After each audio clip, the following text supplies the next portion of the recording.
Welcome to the Media Rumble. We're in conversation with Danielle Lindemann. She's a sociologist who studies gender, sexuality, the family, and culture.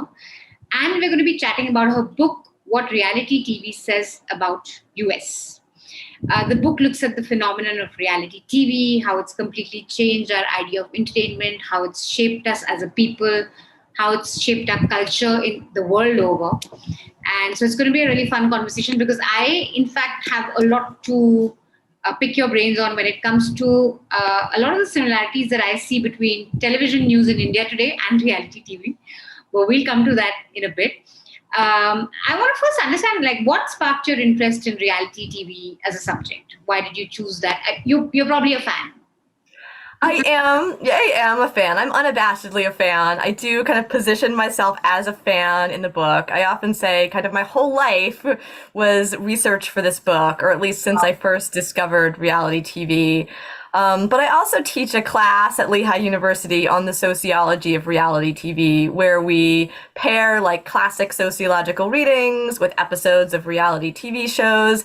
And I find that reality TV is really this sort of great kind of primer for understanding society, because in some ways it's really just society kind of overblown, kind of dialed up the knob to 11. And so by looking at these exaggerated caricatures of us, we can come to a better understanding of ourselves. So that class that I've been teaching was kind of the germ of the idea for the book.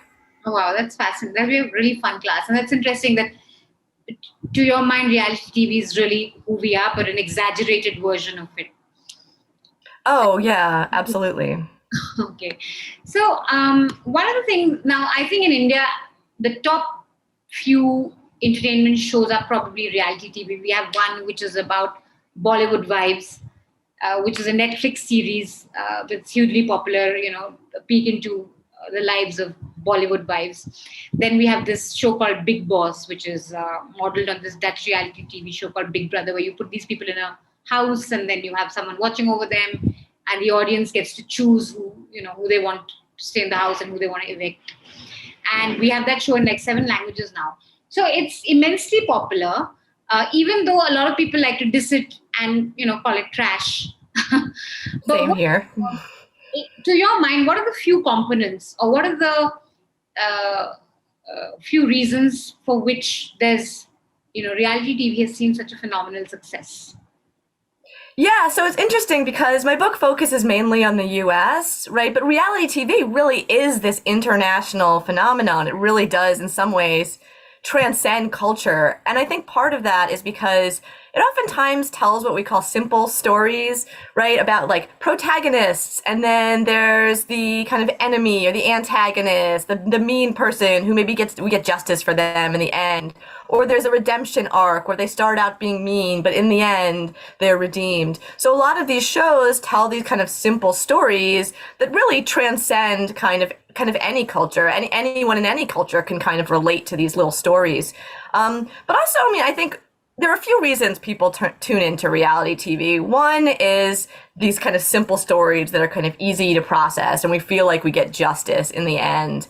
The other is they often traffic in these kind of broad archetypes of characters, right? So there's the mean one and the smart one and the pretty one. So whoever's viewing, you can sort of grab onto one character and say, I'm most like that person, or I identify with Bethany, or I identify with Carol. So there's sort of always someone you can sort of relate to, even if they're a little wackier than you are.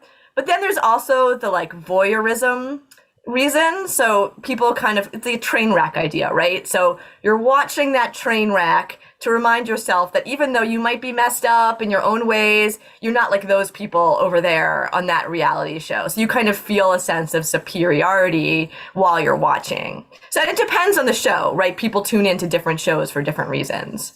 So if I was to ask you about your favorite show. Oh, my favorite show. So my favorite show. What are the key reasons why you think it really succeeded? Whether it's a particular character that was a big hit or a sort of a storyline. Yeah, so I always say my favorite show is RuPaul's Drag Race, which is a show about drag queens.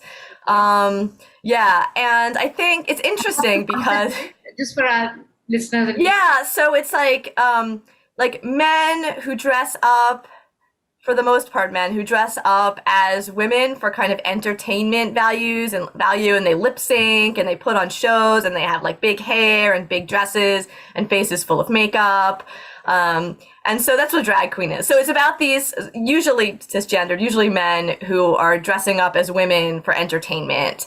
And I think there are a lot of reasons why that show has succeeded. One of which is there's a lot of conflict. I know you want to talk about conflict, right, on reality TV. There's just a lot of conflict on the show. But also I just think I tune into that show because it teaches me I don't know anything about drag queens before I started watching RuPaul's Drag Race. So everything I know about drag queens, I know from that show. And I just find it so informative in a lot of ways. And I think people kind of overlook that about reality TV sometimes, and they focus on the problematic aspects of reality TV, which there absolutely are a lot of problematic aspects of reality TV. But reality TV can also be used as a teaching tool if we know where to look. That's interesting because informative and reality TV is not something that most people want. Yeah, exactly. But that's quite. And during the writing of your book and your research, did you speak to a lot of makers, people, producers or writers on reality TV shows? No, it's interesting because I sort of looked at it like I do in my class just as a text. So I just sort of looked at the shows and then what those dynamics can teach us about our lives.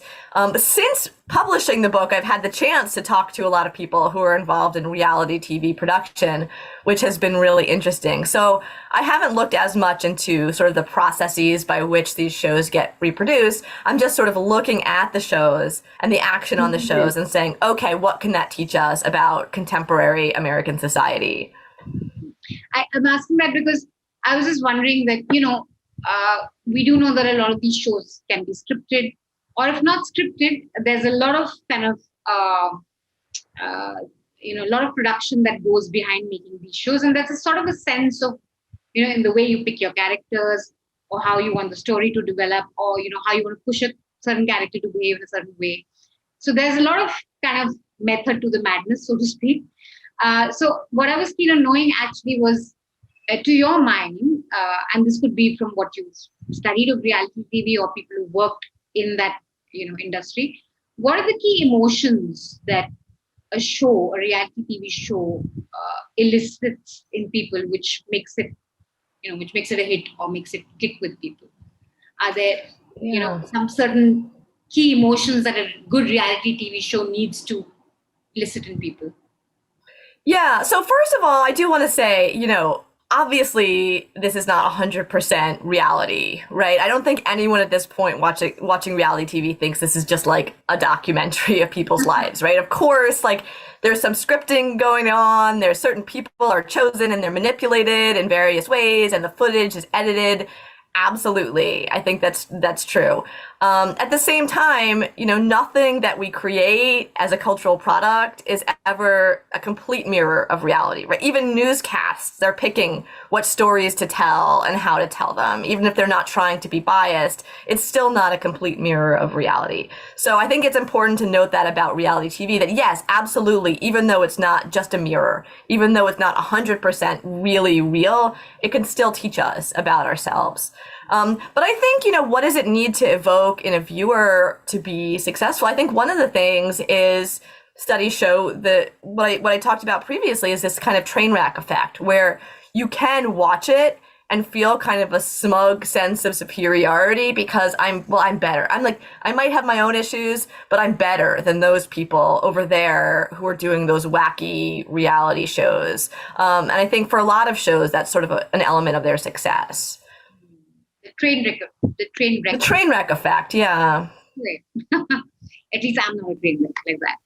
But at the same time, it's kind of a paradox because we're still like grabbing onto those characters and identifying with those characters, even though we see them as train wrecks in some ways. And really invested in them sometimes. Really want to follow the show to know what happens to them.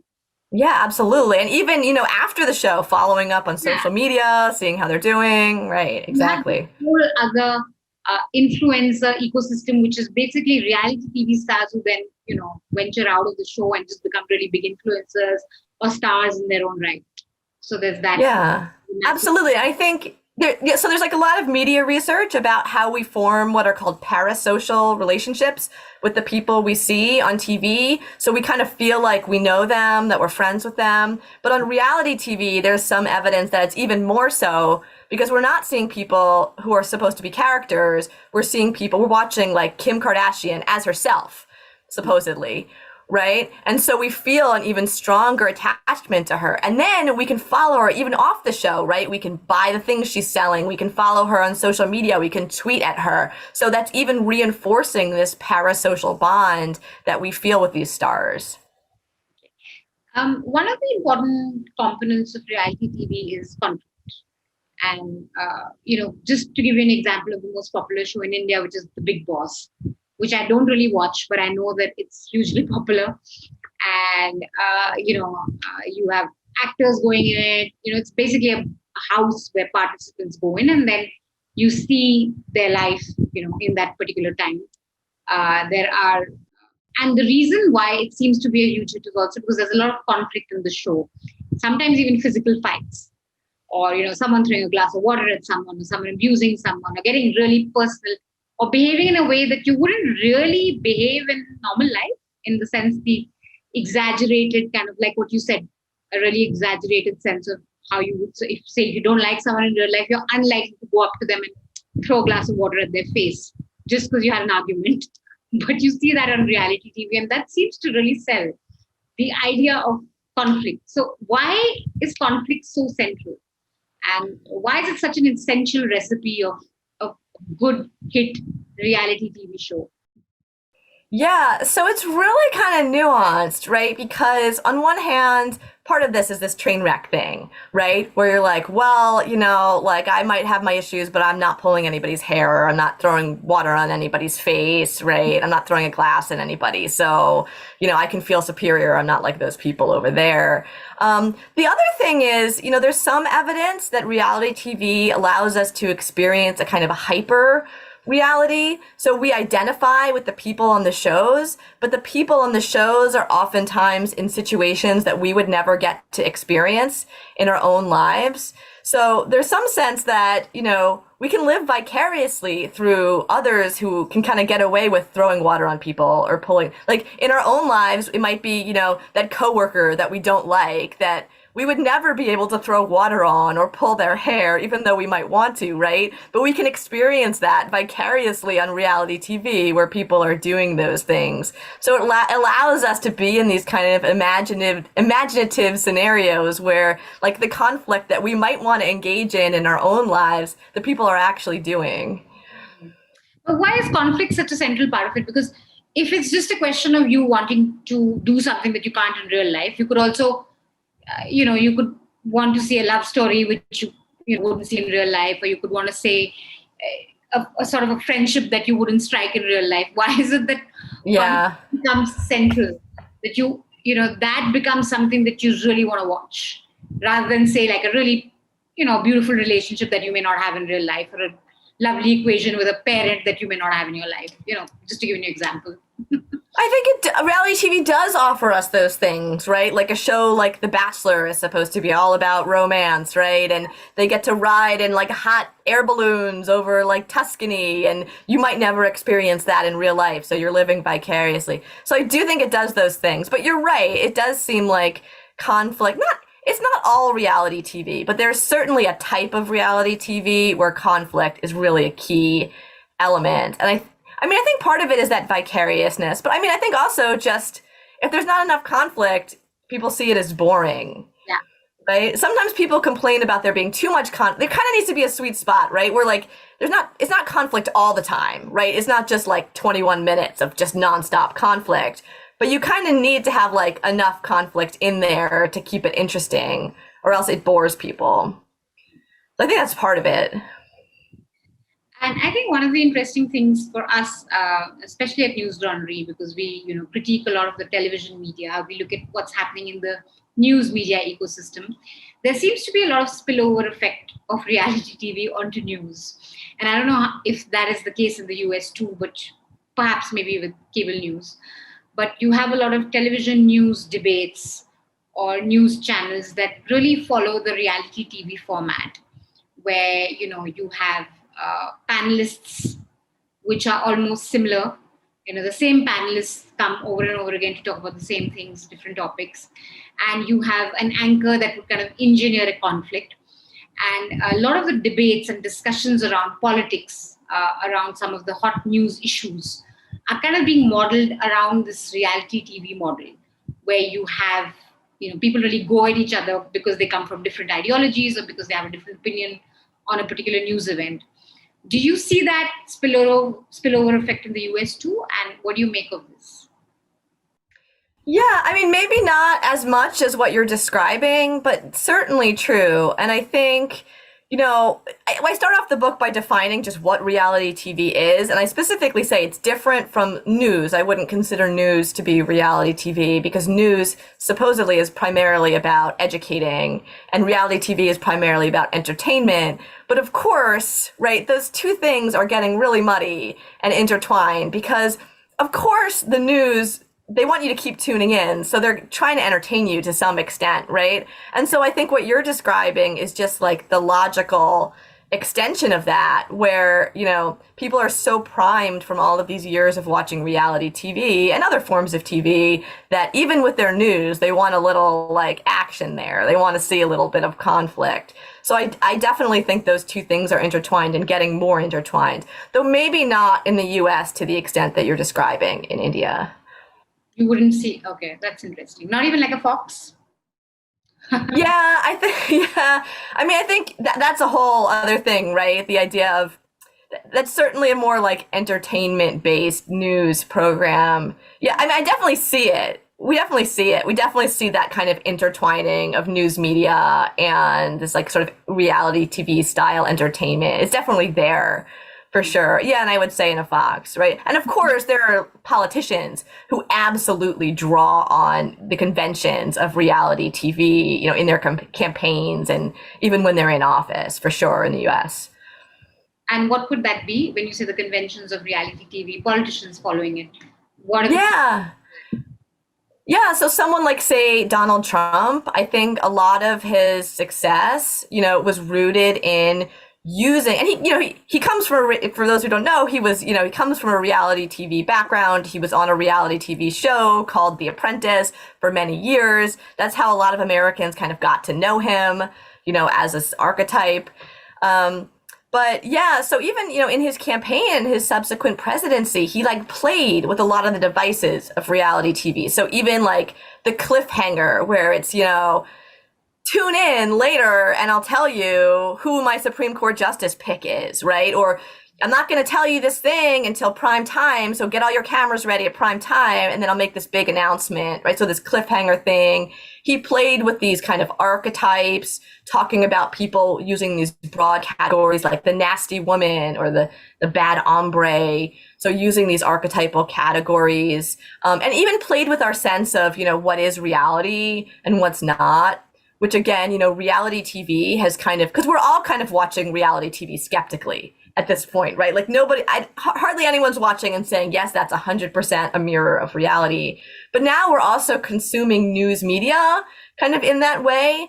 And he's kind of taught us to be a little bit more skeptical about the images that we see on our screens, which I think in some ways can be good. We should be skeptical of the media that we're consuming.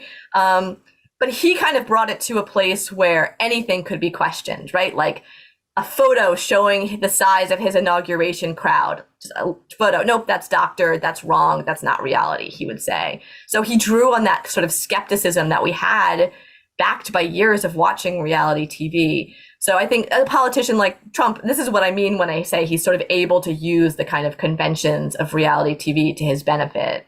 That's quite interesting too.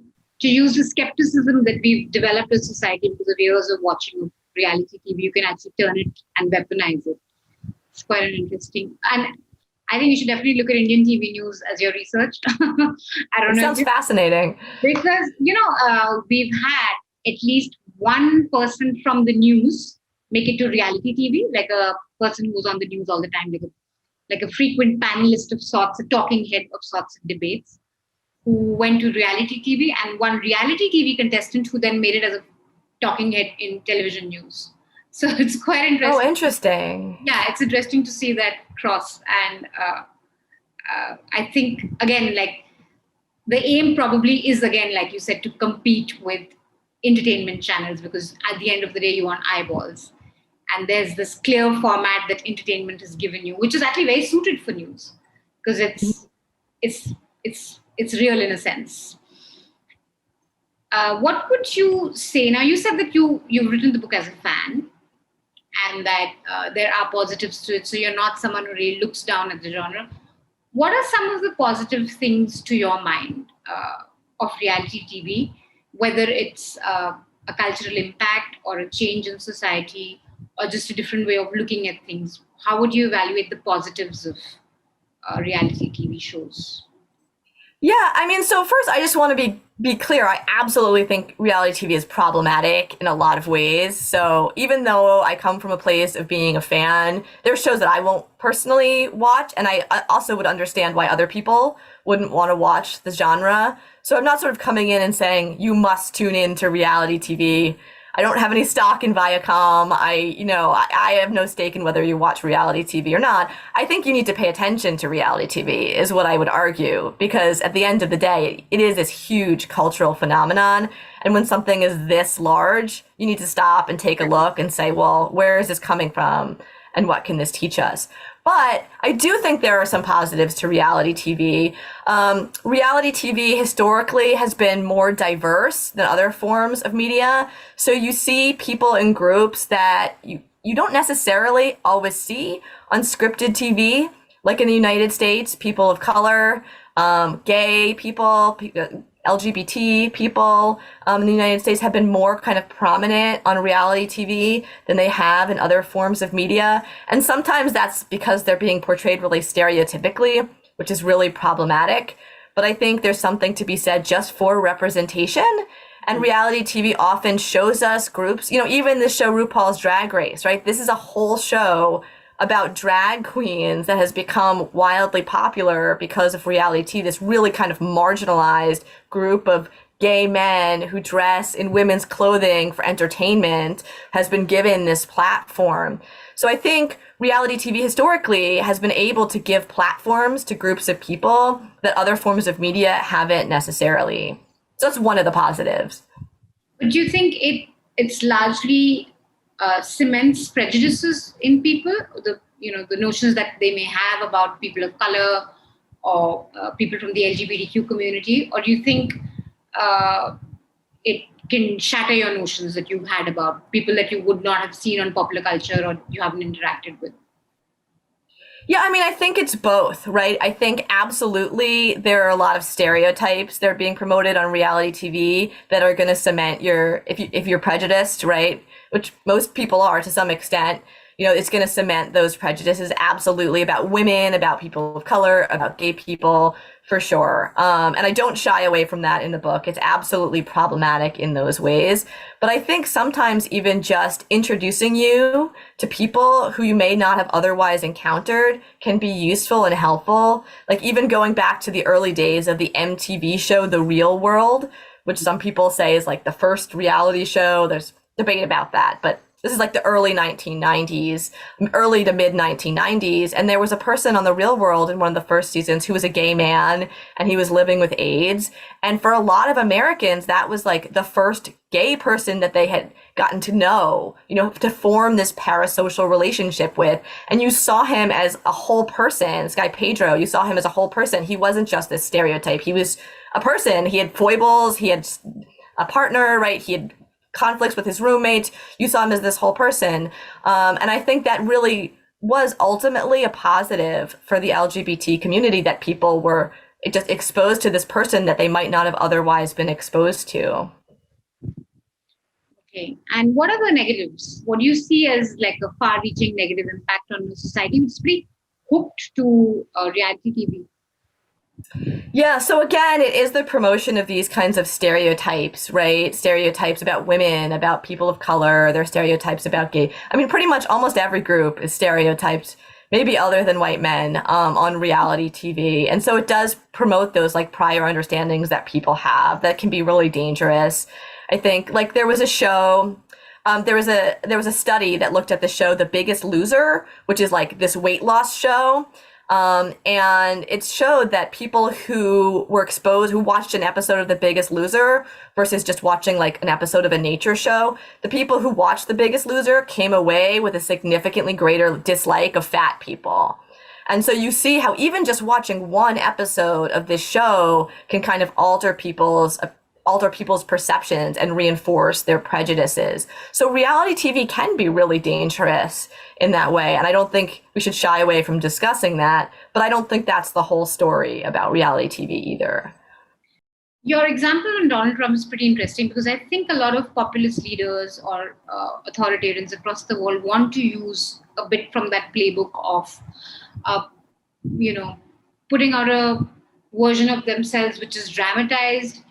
And you see that with news in India for sure. But what does it mean? So I have two questions actually. One is that for a population this becomes the most popular entertainment mode for people, watching other people. There is this expectation of drama. There's this expectation of being entertained. There is also this expectation, like we talked about conflict earlier, of being sort of abrasive.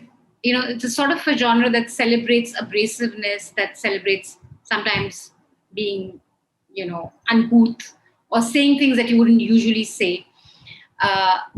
What does that do for our discourse and politics in a country? Because that's the expectation that you have from your entertainment. And when you keep seeing that, that's probably an expectation you have from your politicians. And you start to like elected leaders who probably behave like reality TV show participants. Yeah, I mean, I think it's important to note that there's always been sort of like an intertwining of entertainment and politics. That's not necessarily totally new with reality TV, especially in the US, going back even to like the 1970s. Richard Nixon was on this show called Laugh-In, this variety show. Bill Clinton was playing his saxophone on the Arsenio Hall show. So, I mean, I think there's always been a little bit of that intertwining, right? Or even the way that like Princess Diana's death was covered, or the O.J. Simpson trial was covered. And this sort of edutainment, right? Like this intertwining of news and sort of, entertainment. I do think you're right. I think that reality TV has kind of hyped that up a lot. So now like the expectation, and I don't know how much of that we can lay at reality TV's feet and say the reality TV is fully responsible for this, right? Other than like versus other shifts in the culture. But certainly with the rise of reality TV, absolutely, we've seen this sort of expectation that news is going to be kind of more snappy, more entertaining, maybe more conflict driven, and that, the way that our politicians present themselves, especially in recent years, especially with the rise of Donald Trump in the United States, right? It's going to be more it's going to be a show when you tune in to these debates. Absolutely. And, as a sociologist, I have to say, like, we don't scientifically know that one leads to the other. Correlation is not causation, but I think it's reasonable to believe that reality TV had a hand in that for sure. Especially with someone like Donald Trump, where he clearly comes from a reality TV background and is using that to his benefit. But do you think we're firmly in the age of reality TV in the sense our politics or the kind of people who are going to rise to power or the kind of people who are going to have some sway with voters will have to fit into that trope of drama, of being a personality? And it's not just Trump, like leaders across. He's the most obvious example, but yeah, you're right. Yeah, like you said, he has a history. He comes from a background of reality TV. But do you think that is just how it's going to be for any leader who wants success, or for any politician who wants to be elected or wants to be noticed with the media and of course with the voters later on? They will have to follow certain tropes. So in that sense, it's kind of the age of reality TV shows and the age of reality TV in politics. Yeah, maybe. I mean, I think that's really problematic because a lot of the tropes in reality TV about people who are not white men are negative tropes. So then people would have to fit into those negative tropes if we're following that, about women, about people of color, right? I think there's always been a sense, though, about politicians that they kind of need to not be boring, which is interesting because, like, at the end of the day, really, who cares if they're boring as long as they're able to do their job? But I think that was sort of a critique that was lobbed at someone like Hillary Clinton, where, you know, oh, she just doesn't excite me as a candidate. She's not someone that I want to go get a beer with. She doesn't seem interesting to me. You know, you heard people say things like that, right? So I feel like there is that sense. And I don't know how much of that is due to reality TV and how much of it has kind of always been there, but there is that sense that, like, you have to bring a little something more interesting than just, you know, having good policies. Some of it could also be social media, because it's not just reality TV. We're also consuming a lot of social media, which again... Oh, for sure. And they're intertwined too, right? Social media. And then, of course, these like mini reality shows, TikTok and YouTube, right? And all of those things, right? Absolutely.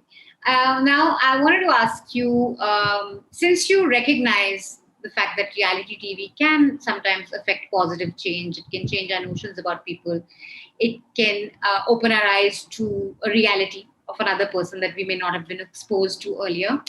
What are the things you'd like to change about what you see in reality TV shows today? If you were given a show of your own, or if you had a say in consulting with all these production companies or these shows, how would you like to, shape reality TV, so to speak? Oh, that's such a good question. How would I shape reality TV? So many ways. I think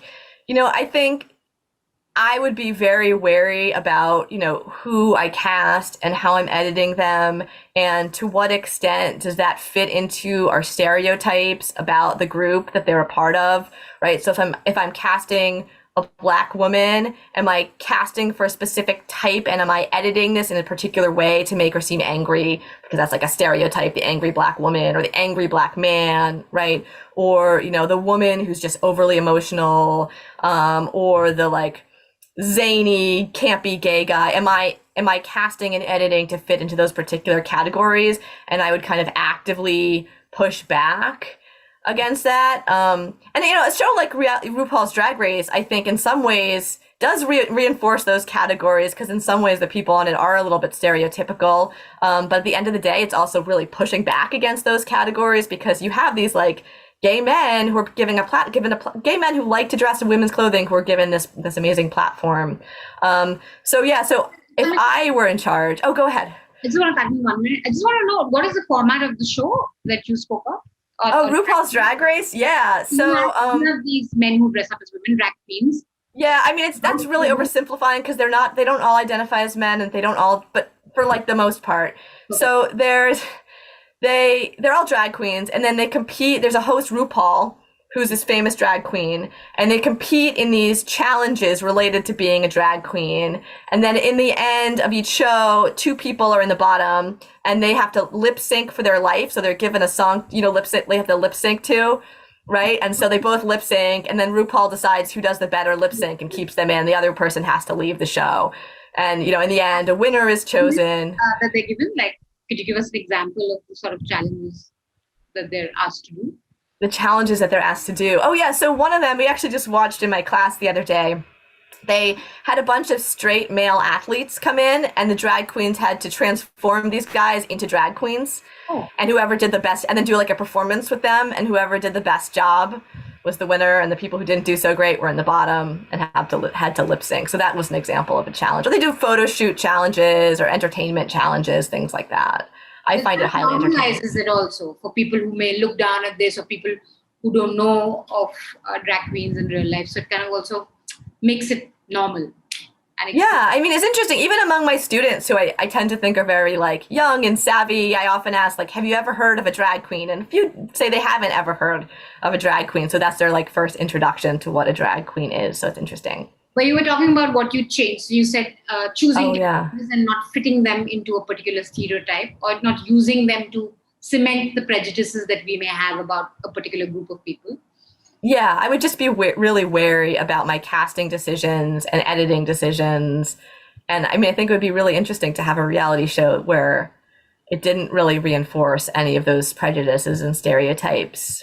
But do you think that would work if you had one? I think it would. I think, people say like, is that just our prejudices and stereotypes? Is that just like the lifeblood of reality TV? And if you took those away, there would be no, and I don't think that's true. I mean, like you said, it's conflict, right? I think one of the reasons people like reality TV is a kind of dark reason in that it reinforces our stereotypes. It makes us kind of feel better and more superior about ourselves, especially like middle class, straight, white people, right? But at the end of the day, I think if there's conflict, right? If people are being portrayed in an interesting way, if they're in imaginative scenarios, I think it can still work. I don't think you have to have those stereotypes in order for reality TV to function. Great. My last question to you: what do you think is the next level from reality TV? Do you think like this genre is just going to be around and it's going to be popular, or do you think there's going to be like this next hyper reality TV show or a format? Yeah, I mean, yeah. So I think people say, well, is reality TV waning? I don't think it's going anywhere anytime soon. I think almost half of all TV produced in the United States is reality TV at this point, right? So I think it's really going to be around for a long time. And I think, of course, we have these kind of new little reality shows, the TikTok and the YouTube, right? And the social media and those kinds of clips that we're watching. It seems like as of now, that hasn't replaced just reality TV as we know it, watching the episodic shows on TV. Maybe one day it will, and it'll kind of move in that direction. But I think reality TV is kind of like a chameleon, and it kind of changes, I guess not a chameleon, what's the word? It changes shape in response to new technologies. I think it's going to incorporate whatever the new technologies are. Someone suggested the other day, maybe there'll be a show that's just robots, like a reality show about robots or AI, right? So I think, as it's always done, it's responded to cultural politics, it's responded to new technologies, and it's continued to change shape. And I think it's going to continue to do that, even though people are also doing these other little forms of reality TV. I really don't think it's going anywhere anytime soon. Can I ask you a question? Is it okay if I ask you a question? Yeah. Have you seen, I would love to get your thoughts on Indian Matchmaking, the show. Have you seen it? Yeah, Seema Taparia, the matchmaker. So I'm one of those people who just cringed at the first episode and I was like, okay, I can't watch it. So I can't watch anymore. But I know a lot of friends who really loved it. What did you think of it? I think, the second season just started, and a lot of people want to talk about that show, like when I give talks for some reason, and I would just love to get your opinion about it as someone, sort of coming from an Indian context. I mean, I don't think it, much like the shows in the US, I don't think that show is like a reflection of Indian culture, really. I mean, it's not a mirror, right? Arranged marriages are a big thing in India, and they've evolved. From the point from my grandparents' time where you wouldn't really see who you're marrying. It was just families deciding, to a point now where parents have become these match fixers of sorts. So, you meet people through your parents, but you kind of go on dates, you have a courtship. And so that aspect is true. Arranged marriages are pretty big in India. But her world is really arranged marriages for like hyper rich people, right? Like really the elite and the rich. Right. And there are these, I think I completely got turned off when I think it was the first episode where they start making lists of, she's talking about the women that she wants to show to one of the guys. And he's basically saying that I don't want a short girl. And then he gives a cut-off height that she should be as tall as this or whatever. So I got completely turned off that. But I think it's also, I have to see the show, so I can't really comment too much on it. But people love it mostly because the matchmaker is quite cringy. She's also like... Yeah. She's also like this woman who, she's like this mean aunt you have. Yeah. Tell you to your face that she is that archetype. Absolutely. You're not successful enough. So you shouldn't want someone who's rich or handsome or, whatever. So she's like this mean aunt. And I think everyone in India has had that in their family where, you could have a very mean relative who tells you that you're never going to get married because you're like this, or that, do this, otherwise you're not going to get married. So people in India are watching the show and are into the show. Okay. So that way it's pretty interesting, but I found it quite cringy. Yeah. Okay. So that's really interesting. I love that idea. Yeah, that archetype of the mean. I don't think that's unique to India. I think we kind of all have that, right? Yeah. I think that transcends culture, that one relative, right? And then of course, from what I've seen of the first two episodes, the man who just wants this perfect wife. Again, that's a very kind of a true stereotype in India where men want, they could do whatever they want in their lives. They could look however, or they could do whatever work, or they could come from wherever. But the woman has to fit into this perfect, she should be fair, she should be educated, but not too opinionated. She should, be independent, and she should work, but she should also be a family woman. So, these demands that are made out of women in a very patriarchal society where the man could basically be whatever, but the woman has to fit into these perfect boxes. So I think that's probably something that resonated with a lot of women, that, okay, this is something that we have to suffer all the time. But I think there's interesting because there's also that cultural conflict where, like, yeah, you do have men who are like that, but then the women are like, we're not going to play along with that. Like, I want a career, right? Yeah. So you sort of see like how that's coming into conflict, which is interesting. That must be very cathartic for a lot of women to watch. That she's giving it back, or she's kind of saying, I'm not going to, I don't want this guy because he wants this and this from me. So right, yeah. Oh, interesting. I should watch it. But I watch a lot of Indian television news, which is reality TV. I mean, you have to watch it. It's really sad for, news, and it's really sad for democracy, what news has been reduced to. But I think a lot of and this is true also for English television news, you have a lot of sort of primetime debates on major issues, which are completely scripted battles. So, there's going to be this one person who's going to talk about everything from economy to, world peace, to terrorism, to national security, to climate change, and will come every day. And, exactly the position that person is going to take. And then you have a person on the other side who's going to do the same thing. And it's basically a match between these two people. So like an ideological contest in a very reality TV-esque way.